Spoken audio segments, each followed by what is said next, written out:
سن 1830 میں فرانسیسی سامراج جب جزائر میں داخل ہوا تو ان کے فوجی کمانڈروں نے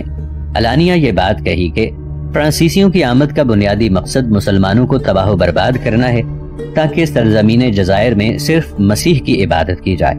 پہلی عالمی جنگ کے بعد جب فرانسیسی کمانڈر غورو نے شام پر قبضہ کیا تو وہ صلاح الدین ایوبی کی قبر پر جانے سے اپنے آپ کو روک نہیں سکا اور اس نے وہاں کہا، اے صلاح الدین، آج صلیبی جنگوں کا سلسلہ ختم ہو چکا ہے۔ صلیبی جنگیں پورے نصارہ قوم کی پیشانی پر ایک بدنما داغ ہے۔ ان کا کٹر سے کٹر مورخ بھی ان جنگوں کی وحشت اور ہولناکی کا اعتراف کرنے پر مجبور ہے۔ عیسائیوں نے اپنے مقدس فریضے یعنی صلیبی جنگوں کی پوری تیاری کی اور پورے یورپ کے عیسائی اس میں شریک ہوئے اور بیت المقدس تک پہنچنے کا راستہ خون کی ندیوں، جلے ہوئے مکانات اور اجڑی ہوئی آبادیوں سے ہو کر گزرا۔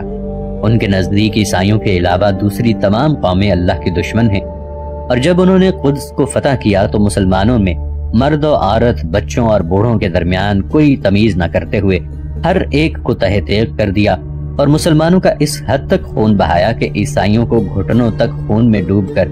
کنیسہ قیامت تک پہنچنا پڑا۔ مسلمانوں نے پیٹرک سفرینیوس سے جب بیت المقدس کو حاصل کیا تو اس نے مسلمانوں کی عدالت و صداقت کی شہادت دی، اور اس نے حضرت عمر رضی اللہ عنہ سے کہا کہ آپ کی حکومت تا قیامت باقی رہے گی، کیونکہ ظلم و جور پر مبنی حکومت تو گھڑی دو گھڑی رہتی ہے، جبکہ عدل و انصاف پر مبنی حکومت قیامت تک باقی رہے گی۔ یہودی جنہوں نے اسلامی حکومت کے دور میں فلسطین میں زندگی گزاری، وہ بادل ناخواستہ اس حقیقت کا اعتراف کرتے ہیں کہ انہوں نے اس دور میں نہایت بردباری اور رواداری کے ماحول میں زندگی بسر کی، لیکن جب نصارہ اس ملک کے حاکم ہوئے تو ان کی فوجوں کے گھوڑے گھٹنوں تک مسلمانوں کے خون میں ڈوبے ہوئے تھے، اور پھر جب فلسطین پر یہودی کا قبضہ ہو گیا تو انہوں نے بھی اس سے کچھ کم ظلم نہیں کیے۔ بہر کیف کوئی بھی برتن ہو، ہر ایک میں سوراخ ہے۔ پہلی صلیبی جنگ 1099 عیسوی۔ 970 عیسوی کے ابتدا ہی سے نصارہ نے اسپین میں مسلمانوں کے خلاف شدید اور مسلح معرکہ آرائیوں کا سلسلہ شروع کر دیا تھا، جو 11ویں صدی عیسوی کے آغاز میں یہاں سے اموی حکومت کے سقوط کے ساتھ ختم ہوا۔ اموی حکومت کے سقوط اور پوپ بینڈیکٹ سامن یعنی 8ویں کی براہ راست دلچسپی نے یورپ کے حکمرانوں اور عیسائی پادریوں کے حوصلوں کو بلند کر دیا، اور ان سب نے مل کر سسلی اور سرودینیا پر حملہ کر دیا۔ بیت المقدس کو فتح کرنے کے لیے یورپ سے نکلنے والے پہلے صلیبی لشکر کی قیادت جارڈفری آف بویلین نے کی، اور اس فوج میں 6 لاکھ سپاہی تھے، اور اس نے جولائی 1099 کو بیت المقدس پر قبضہ کر لیا، اور اس طرح جارڈفری بیت المقدس کا پہلا عیسائی گورنر ہوا۔ جارڈفری نے اپنے آپ کو کنیسہ قیامہ کا محافظ اور مشرق میں آباد عیسائیوں کو مسلمانوں کے مظالم سے نجات دلانے والا مسیحا قرار دیا،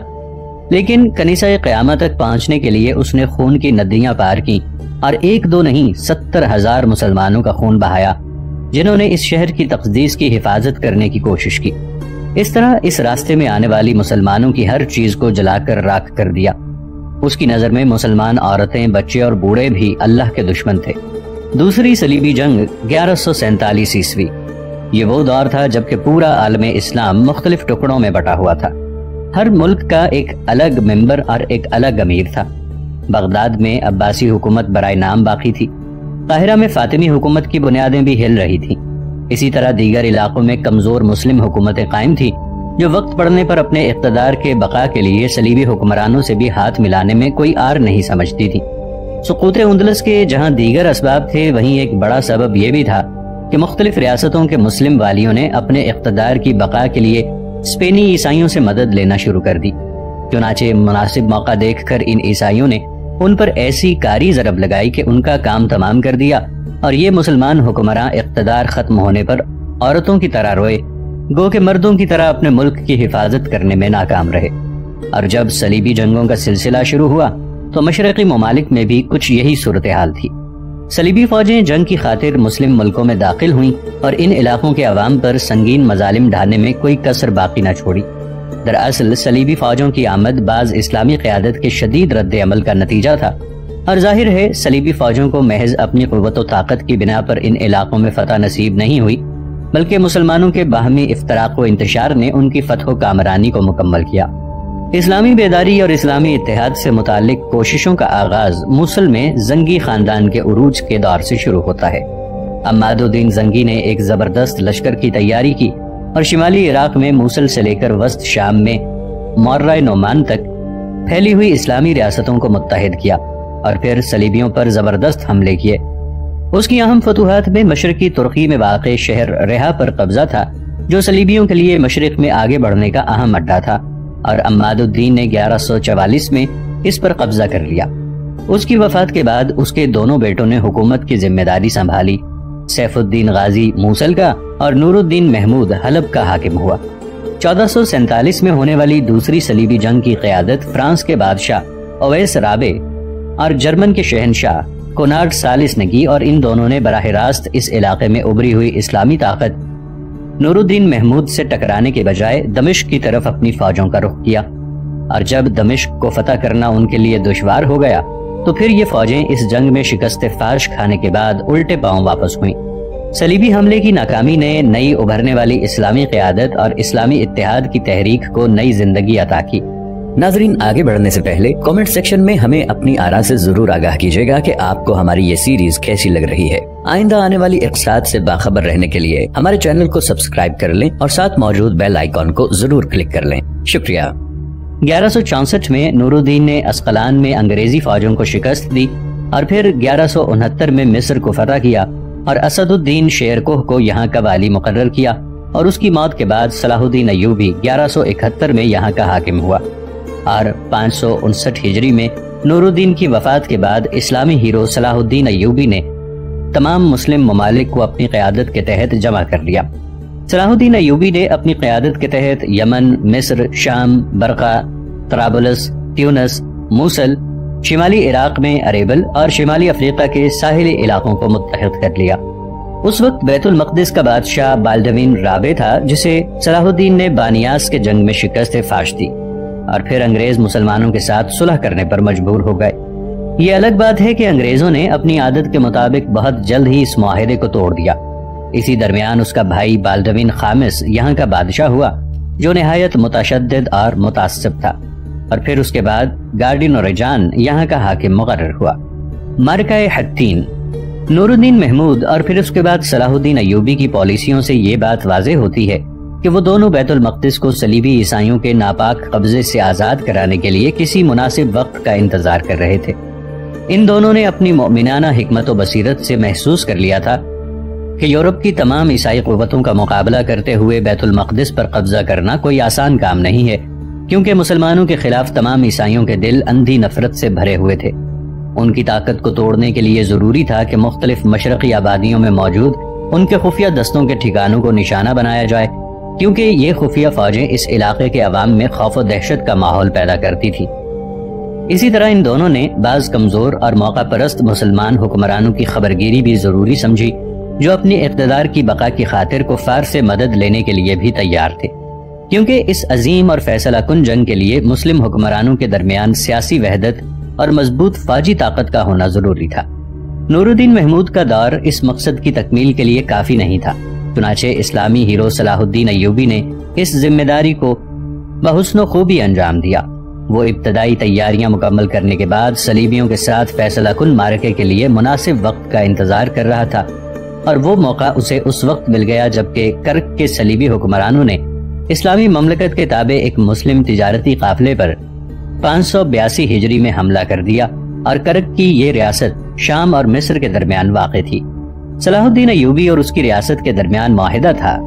اور اس معاہدے کی شرک کی روح سے اسلامی تجارتی قافلوں کو مصر سے شام اور شام سے مصر امن و حفاظت کے ماحول میں آنے جانے کی پوری آزادی تھی۔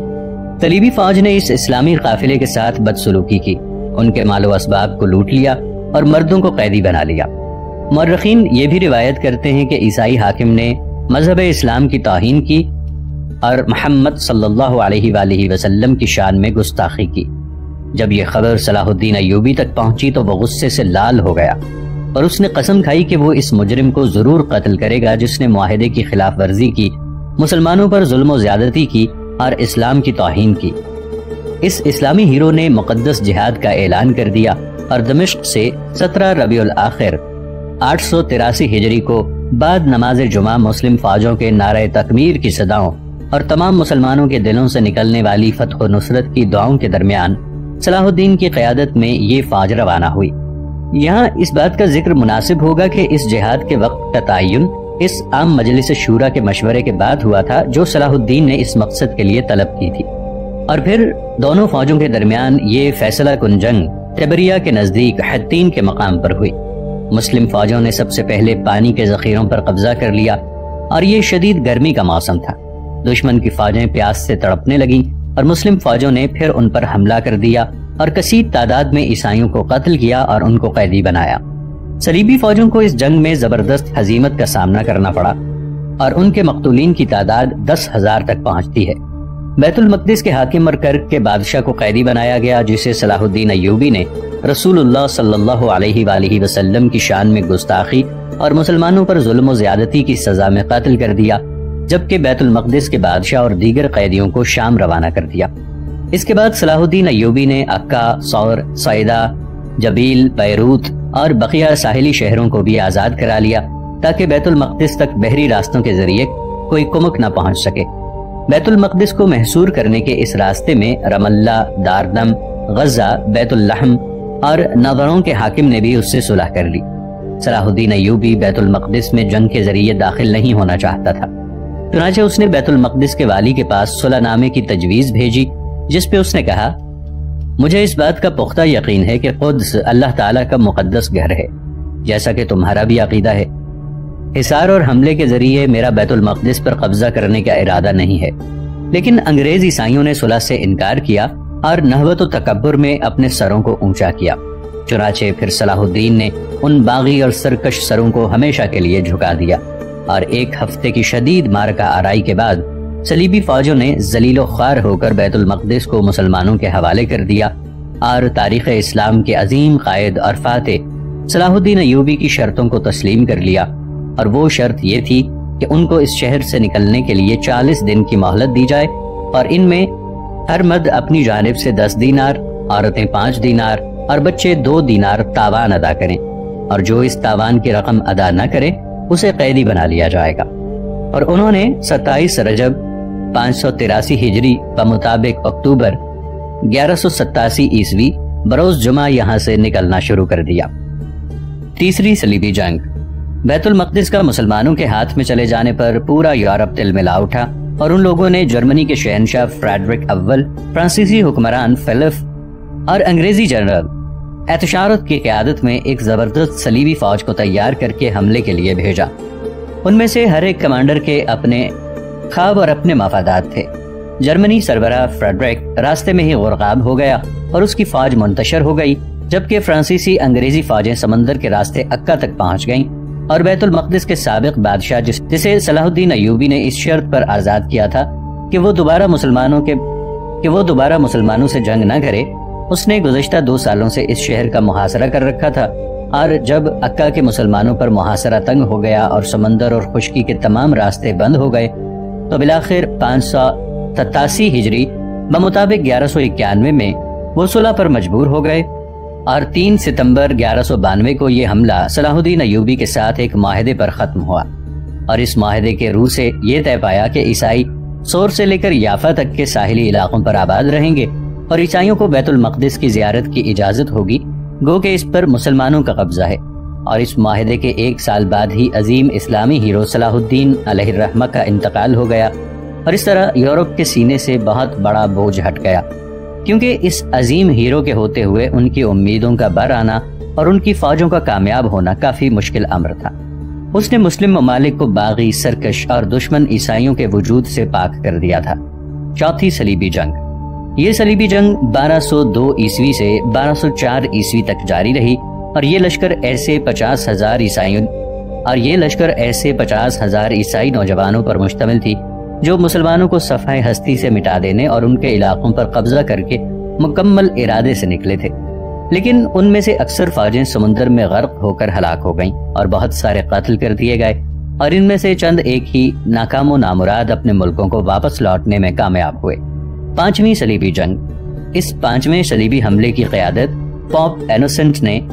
1215 میں کی، جو مصر پر قبضہ کرنے کی غرض سے نکلا۔ دمیات پر ان کے قبضہ کرنے کے بعد صلاح الدین کے حقیقی بھائی بادشاہ عادل کی طاقت کچھ کمزور پڑ گئی، چنانچہ اس نے صلیبیوں کے ساتھ مملکت قدس کے بعض حصوں سے دستبردار ہو جانے کی شرط پر صلح کرنے کی خواہش ظاہر کی، لیکن کامیابی کے نشے میں چور صلیبیوں کی ہمت اور بڑھ گئی اور انہوں نے جنگ کا معاوضہ اور تاوان کا مطالبہ بھی کر دیا۔ چنانچہ پھر عادل نے صلح کرنے سے انکار کر دیا اور ان صلیبیوں سے مارکہ آرائی کرتے ہوئے دمیات کا علاقہ بھی ان سے چھین لیا۔ چھٹی صلیبی جنگ۔ یورپ مشرق میں مسلمانوں کی صورتحال پر برابر نظر رکھے ہوئے تھا، اور جب جرمن کے شہنشاہ فریڈرک ثانی نے محسوس کیا کہ ان کے سیاسی حالات کافی ابتر ہو چکے ہیں اور عظیم قائد صلاح الدین کی وفات کے بعد ان کے باہمی وحدت و اتحاد کی قوت کمزور پڑنے لگی ہے، تو اس نے 1329 میں فلسطین پر قبضہ کرنے کے لیے ایک عظیم لشکر کو تیار کیا، اور پھر بعض چھوٹی چھوٹی مسلم ریاستوں کی مدد سے فریڈرک ثانی مصری بادشاہ کو اپنی شرطوں کو قبول کرنے پر مجبور کرنے میں کامیاب ہو گیا، اور اس صلح نامے کی بنیادی شرط یہ تھی کہ وہ آئندہ 10 سالوں کے لیے فلسطین کے ساحلی علاقوں کے ساتھ بیت المقدس، ناصرہ اور بیت اللحم کی سیادت سے دستبردار ہو جائے۔ اس طرح بعض دوسرے ساحلی شہروں کو چھوڑ دینے کی شرط بھی رکھی جو عملاً ان کے ہاتھ میں تھے۔ ساتویں صلیبی جنگ۔ فریڈرک اور مسلمانوں کے درمیان ہونے والی اس صلح کے 10 سال پورے ہونے کے بعد شیوبالد نے 1239 میں 7ویں صلیبی حملے کی تیاری شروع کر دی، لیکن اسے اس جنگ میں شکست فاش کا سامنا کرنا پڑا اور اسقلان پر اس کے قبضہ کرنے کا خواب پورا نہ ہو سکا، اور مسلمانوں نے ان میں سے اکثر صلیبی فوجوں کو قید کر لیا۔ 8ویں صلیبی جنگ۔ اسی درمیان یہاں بعض اہم حادثات رونما ہوئے۔ مغولوں نے عالم اسلام کے بیشتر علاقوں پر قبضہ کر لیا، اور 1240 میں مصریوں کے ساتھ ایک معاہدہ کر لیا، اور مغول فوج نے 1244 میں شام اور بیت المقدس پر حملہ کیا اور یہاں موجود گرجا گھروں کو منہدم کر دیا اور یہاں کے باشندوں کو موت کے گھاٹ اتار دیا۔ اور جب یہ فوجیں یہاں سے واپس ہوئیں تو بیت المقدس مصر کے ممالک کے زیر حکمران آ گیا۔ اس کے بعد پوپ نے فلسطین پر غلبہ حاصل کرنے کے لیے ایک بار پھر صلیبی جنگ کی تیاری کرنے کی اپیل کی۔ فرانس کے بادشاہ لوئس تاسے نے اس حملے کی قیادت کی ذمہ داری لی اور اس نے فلسطین کی بجائے مصر پر حملہ کر دیا، لیکن وہ یہاں قید کر لیا گیا، اور یہاں سے آزاد ہونے کے بعد اس نے عکا پر حملہ کیا، لیکن وہ کچھ کرنے میں کامیاب نہیں ہو سکا۔ 9ویں صلیبی جنگ۔ اس حملے کے پس پشت متعدد مقاصد کار فرما تھے۔ فرانسیسی بادشاہ سانت لوئس تونس پر قبضہ کرنے کے بعد وہاں کی آبادی کو عیسائیت قبول کرنے پر مجبور کرنا چاہتا تھا، لیکن اس سے قبل ہی وہ مر گیا اور اپنے اس خواب کو شرمندہ تعبیر نہیں کر سکا۔ 1271 میں برطانیہ کے بادشاہ ایڈورڈ نے عکا پر قبضہ کرنے کے لیے ایک فوج کی قیادت کی، لیکن وہ اس کے باوجود فلسطین کی طرف ایک قدم بھی آگے نہیں بڑھا سکا، اور یہ حملہ سرکاری طور پر ان صلیبی جنگوں کا آخری حملہ تھا جو مسلمانوں اور مذہب اسلام کے خلاف شدید بغض، نفرت اور تعصب و جانبداری کی بنا پر لڑی گئی تھیں۔ فلسطین اور بیت المقدس پر قبضہ کرنا خاص طور پر ان صلیبی جنگوں کے اہم مقاصد میں سے ایک تھا۔ فاتح صلاح الدین ایوبی۔ قبل اس کے کہ یورپی عیسائیوں کی قیادت میں فلسطین اور دیگر مسلم علاقوں پر قبضہ کرنے کی غرض سے لڑی جانے والی صلیبی جنگوں کے ذکر کے سلسلے کو ختم کیا جائے، یہ مناسب معلوم ہوتا ہے کہ جنگ آزادی کے عظیم اسلامی قائد صلاح الدین ایوبی کی شخصیت پر بھی ایک نظر ڈال لی جائے، جنہوں نے دشمن کی تمام چالوں کو ناکام بنا دیا اور تمام مسلم ممالک کو متحد کر دیا تھا۔ ہم ان کی پالیسیوں سے رہنمائی حاصل کریں گے، ہم ان کی قیادت سے سبق لیں گے، کیونکہ تاریخ اپنے آپ کو دہراتی ہے۔ صلیبی جنگوں کا سلسلہ آج بھی جاری ہے، گو کہ ان کی شکلیں بدل گئی ہیں، اور ہم آج ایک نئے صلاح الدین کے بہت زیادہ ضرورت مند ہیں، اور امت مسلمہ کے حالات کی بہتری بہر صورت ایک ایسی صالح قیادت سے منسلک ہے جو اللہ تعالیٰ کے لیے خالص ہو اور ان وسائل و ذرائع کو اختیار کرے جو اسے آزادی و خود مختاری سے ہمکنار کرے۔ صلاح الدین ایوبی رحمۃ اللہ علیہ نے شروع ہی میں پوری بصیرت و حکمت کے ساتھ اپنے مقصد کو متعین کر لیا تھا، اور ان کا واحد مقصد تمام اسلامی ممالک بالخصوص فلسطین اور بیت المقدس کو ظالم صلیبیوں کے ناپاک وجود سے آزاد کرانا تھا۔ ایک غور و فکر کر کے پوری حکمت و بصیرت کے ساتھ اپنے مقصد کو متعین کرنے والے قائد اور مسلمانوں کے ایسے قائدین جو محض بیانات و خطبات میں اپنے مقاصد بیان کرتے ہیں، دونوں کے درمیان بڑا فرق ہے۔